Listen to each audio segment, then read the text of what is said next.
Isaías capítulo 5. Agora cantarei ao meu amado, o cântico do meu amado a respeito da sua vinha.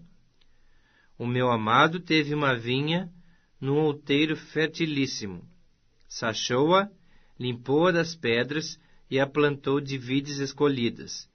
Edificou no meio dela uma torre, e também abriu um lugar. Ele esperava que desse uvas boas, mas deu uvas bravas.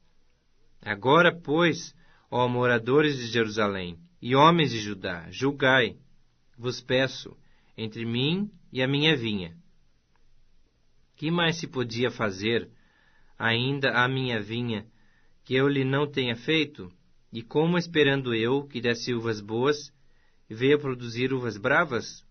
Agora, pois, vos farei saber o que pretendo fazer à minha vinha. Tirarei a sua sebe, para que a vinha sirva de pasto. Derribarei o seu muro, para que seja pisada. Torná-la-ei em deserto. Não será podada, nem sachada, mas crescerão nela espinheiros e abrolhos. Às nuvens darei ordem que não derramem chuva sobre ela, porque a vinha do Senhor dos Exércitos é a casa de Israel, e os homens de Judá são a planta dileta do Senhor. Este desejou que exercessem juízo, e eis aí quebrantamento da lei, justiça, e eis aí clamor. Ai dos que ajuntam casa a casa, reúnem campo a campo, até que não haja mais lugar, e ficam como únicos moradores no meio da terra. A meus ouvidos, disse o Senhor dos Exércitos, em verdade que muitas casas ficarão desertas, até as grandes e belas, sem moradores, e 10 geiras da vinha não darão mais do que um bato, e um homer cheio de semente não dará mais do que um efa. Ai dos que se levantam pela manhã e seguem a bebedice, e continuam até alta noite, até que o vinho os esquenta. Liras e harpas, tamboris e flautas, e vinho há nos seus banquetes. Porém não consideram os feitos do Senhor, nem olham para as obras das suas mãos. Portanto, o meu povo será levado cativo, por falta de entendimento. Os seus nobres terão fome, e a sua multidão se secará de sede. Por isso a cova aumentou o seu apetite, abriu a sua boca desmesuradamente. Para lá desce a glória de Jerusalém, e o seu tumulto, e o seu ruído, e quem nesse meio folgava. Então a gente se abate, e o homem se avilta, e os olhos dos altivos são humilhados. Mas o Senhor dos Exércitos é exaltado em juízo, e Deus, o Santo, é santificado em justiça. Então os cordeiros pastarão lá, como se no seu pasto, e os nômades se nutrirão dos campos dos ricos, lá abandonados. Ai dos que puxam para si a iniquidade com cordas de injustiça, e o pecado como com tirantes de carro, e dizem: apresse-se, Deus, leva a cabo a sua obra, para que a vejamos. Aproxime-se, manifeste-se o conselho dos santos de Israel, para que o conheçamos. Ai dos que ao mal chamam bem, e ao bem mal, que fazem da escuridão luz, e da luz escuridão. Põem o amargo por doce, e o doce por amargo. Ai dos que são sábios a seus próprios olhos, e prudentes em seus próprios conceitos. Ai dos que são heróis para beber vinho, e valentes para misturar bebida forte, os quais por suborno justificam o perverso, e ao justo negam justiça. Pelo que, como a língua de fogo consome o restolho, e a erva seca se desfaz pela chama, assim será a sua raiz como podridão, e a sua flor se esvaecerá como pó, porquanto rejeitaram a lei do Senhor dos Exércitos, e desprezaram a palavra do Santo de Israel. Por isso se acende a ira do Senhor contra o seu povo, povo contra o qual estende a sua mão, e o fere, de modo que tremem os montes, e os seus cadáveres são como um monturo no meio das ruas. Com tudo isto não se aplaca a sua ira, mas ainda está estendida a sua mão. Ele arvorará o estandarte para as nações distantes, e lhes assobiará para que venham das extremidades da terra, e vêm apressadamente. Não há entre eles cansado, nem quem tropece. Ninguém tosqueneja, nem dorme. Não se lhe desata o cinto dos seus lombos, nem se lhe rompe das sandálias a correia. As suas flechas são agudas, e todos os seus arcos retesados. As unhas dos seus cavalos dizem-se de pederneira, e as rodas dos seus carros um redemoinho. O seu rugido é como o do leão, rugem como filhos de leão, e rosnando arrebatam a presa e a levam, e não há quem a livre.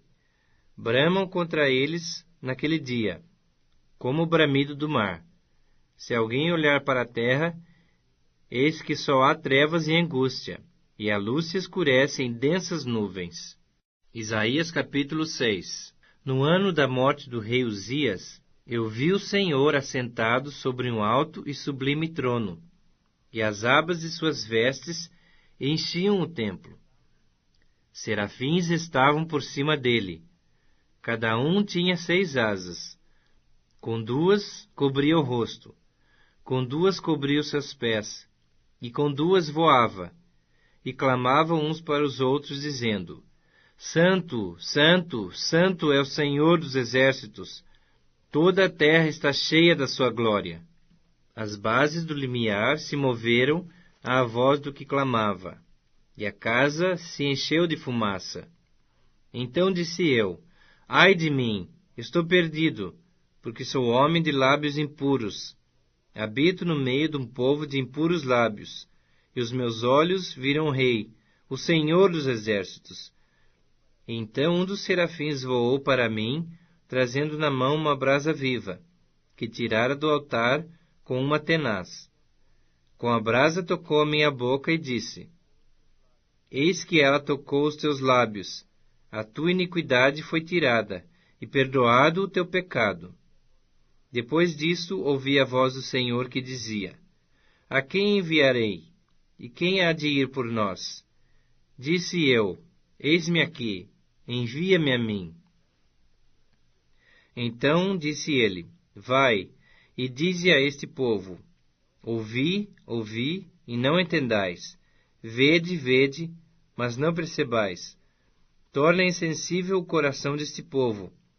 Endurece-lhe os ouvidos, e fecha-lhes os olhos, para que não venha ele a ver com os olhos, a ouvir com os ouvidos, e a entender com o coração, e se converta e seja salvo. Então disse eu: Até quando, Senhor? Ele respondeu: Até que sejam desoladas as cidades e fiquem sem habitantes, as casas fiquem sem moradores e a terra seja de toda assolada. E o Senhor afaste dela os homens, e no meio da terra seja grande o desamparo. Mas se ainda ficar a 10ª parte dela, tornará a ser destruída, como o terebinto e como o carvalho, dos quais, depois de derrubados, ainda fica o toco. Assim a santa semente é o seu toco. Epístola do Apóstolo São Paulo aos Efésios, capítulo 1.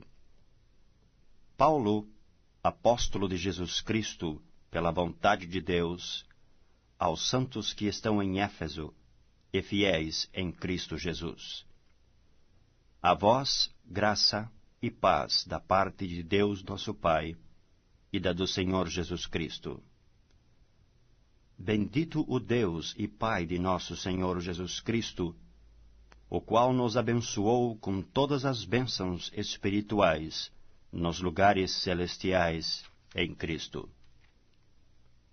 Como também nos elegeu nele antes da fundação do mundo, para que fôssemos santos e irrepreensíveis diante dele em caridade, e nos predestinou para filhos de adoção por Jesus Cristo, para si mesmo, segundo o beneplácito de sua vontade, para louvor e glória da sua graça, pela qual nos fez agradáveis a si no amado, em quem temos a redenção pelo seu sangue, a remissão das ofensas, segundo as riquezas da sua graça, que ele fez abundar para conosco em toda a sabedoria e prudência, descobrindo-nos o mistério da sua vontade, segundo o seu beneplácito, que propusera em si mesmo, de tornar a congregar em Cristo todas as coisas,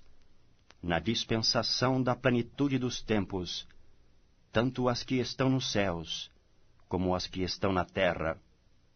Nele, digo, em quem também fomos feitos herança, havendo sido predestinados, conforme o propósito daquele que faz todas as coisas, segundo o conselho da sua vontade, com o fim de sermos, para louvor da sua glória, nós, os que primeiro esperamos em Cristo, em quem também vós estáis, depois que ouvisteis a palavra da verdade, o evangelho da vossa salvação, e tendo nele também crido, fostes selados com o Espírito Santo da promessa,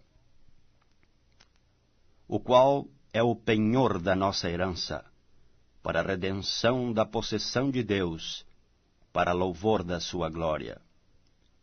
Pelo que, ouvindo eu também a fé que entre vós há no Senhor Jesus, e a vossa caridade para com todos os santos, não cesso de dar graças a Deus por vós, lembrando-me de vós nas minhas orações, para que o Deus de nosso Senhor Jesus Cristo, o Pai da glória, vos dê em seu conhecimento o espírito de sabedoria e de revelação, tendo iluminados os olhos do vosso entendimento, para que saibais qual seja a esperança da sua vocação, e quais as riquezas da glória da sua herança nos santos, e qual a sobreexcelente grandeza do seu poder sobre nós, os que cremos, segundo a operação da força do seu poder, que manifestou em Cristo, ressuscitando-o dos mortos,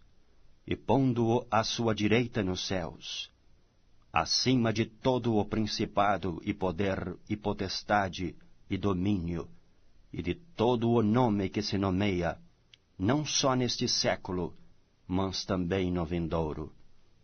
E sujeitou todas as coisas a seus pés, e sobre todas as coisas o constituiu como cabeça da igreja, que é o seu corpo, a plenitude daquele que cumpre tudo em todos.